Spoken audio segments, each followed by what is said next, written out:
Now, several questions are being asked about the test government says will be conducted on passengers arriving in Ghana when the airport is open from Tuesday. One of them is the effectiveness of the test in identifying persons with COVID-19. Joining us via Zoom is Dr. Bediako, an immunologist with the West African Center for Cell Biology of Infectious Pathogens. Thank you so much, Dr. Bediako, for joining us. Now, how effective is the antigen test in identifying persons arriving in the country with COVID-19?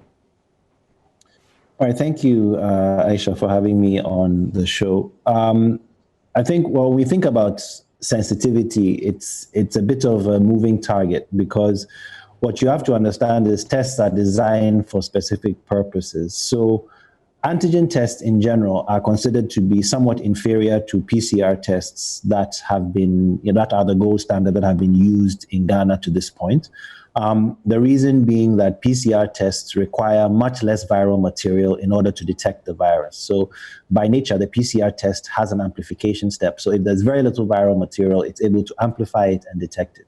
Antigen tests give you an advantage in being cheaper than PCR tests and typically require less time. So we are talking about 15 to maybe no more than 30 minutes per test versus a few hours for a PCR test. But what you lose is sensitivity. So typically antigen tests are at least 20% less sensitive, if not more, than a PCR test. In the US, a number of antigen tests have been approved for emergency use, but these have been specifically recommended for people who are suspected to be positive. So people who are demonstrating that they have symptoms. And so in a clinical setting, there's a presumption that they may be COVID positive. And so the antigen test in that case has a higher sensitivity because you are testing it on people who already have a higher likelihood of being positive. The challenge you have in the airport is these people are going to be asymptomatic. And because they will not allow anybody who's symptomatic to board a plane. And so when you are testing an antigen test on asymptomatic people, the sensitivity drops because these people they typically have much less viral load, even though they potentially could still spread it to other people. So if you test sensitivity based on people with symptoms, you'll get a higher sensitivity than if you test it on people who are asymptomatic.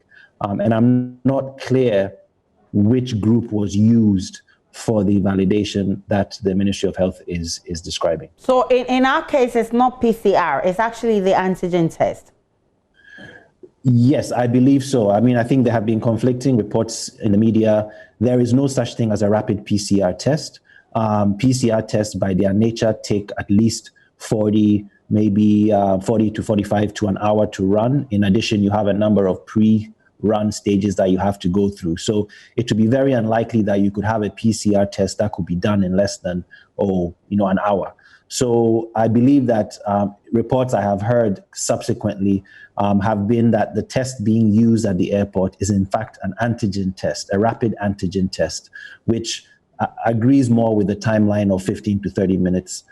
There is no such thing as a rapid PCR test. Now, considering the number of testing stations available at the airport, that concerns also our airports may not be able to efficiently accommodate the numbers that need to be tested. What's the reality?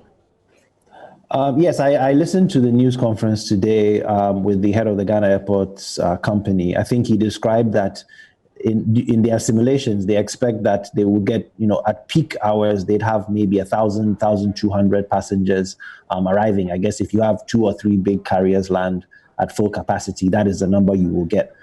Based on just some quick mathematics of what he said, he described, he said they had 70 booths to take swabs. Taking a swab, he said, would take about 30 seconds. So they're expected to be able to do 140 people in a minute.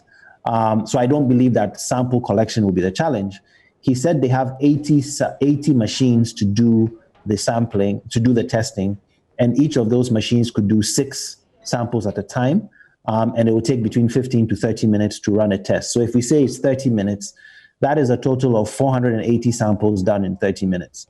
Now, the problem is you are going to collect samples much faster than you can run. So for the first 480 passengers, if, for instance, you have 900 passengers landing, the first 480 people will be done maybe within half an hour. But the second 480 people will have to wait 30 minutes plus 30 minutes. So they would have to wait an hour. And if you have a third group of people, then you can now realize that those people will be waiting over an hour, maybe close to an hour and a half. So I mean, they may have worked this out in their logistical planning, but I think simply saying that we have 80 machines that can do 480 people in half an hour is a little bit simplistic, because you will have more than 480 people waiting for the test. And so you may end up having, to use the favorite word these days, backlogs.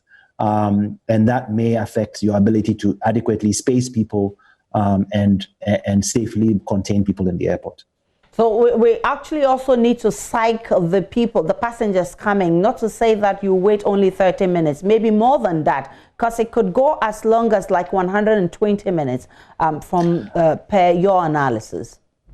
Yes, I mean, based on at least the information we heard today, unless there are other things that have not been disclosed, it seems likely that for certain passengers, you know, the first passengers off the plane who are there at an empty airport will move relatively quickly. But the challenge, as with any logistical problem, is when you have large numbers of people, it takes longer per person than you would expect. What then are the implications? What are the implications then for Ghana's quest to contain the pandemic, Doc?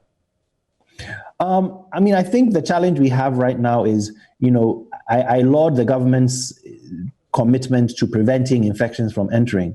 I think the challenges you have are twofold. One would be you are using an antigen test, which is less sensitive than the gold standard PCR. What are the implications of that? How many people are going to slip through the cracks? If we give up about 20% in sensitivity, that means 20% of people who are actually positive may slip through. And then on the other side, you have to ask yourself, in terms of the capacity to handle large numbers of passengers, how smooth is that going to be? Are people going to be waiting 3 hours or 2 or 3 hours at the airport before they get through? So I think some of those are logistical that may need some fine tuning. But I think the issue, as a scientist, the big issue I ask is the valid, using an antigen test. Why are we using an antigen test? Now, of course, antigen tests are cheaper. In the US this week, Abbott released an antigen test that costs $5. However, we are being quoted $150 per passenger. In other countries, they are charging, I heard today the deputy minister making reference to other countries that are charging that value, but they are charging that for PCR tests. So in Vienna, you pay 190 euro, it's a PCR test. I think in Rwanda, it's about 100, 120, it's a PCR test. So the question is, we are asking passengers to pay the same amount for a PCR test, for a test that is actually much cheaper. And we need to understand why we are doing that. I'm grateful for your time. Dr. Bediakon is the immunologist with the West Africa Center for Cell Biology and Pathogens. We're grateful for your time.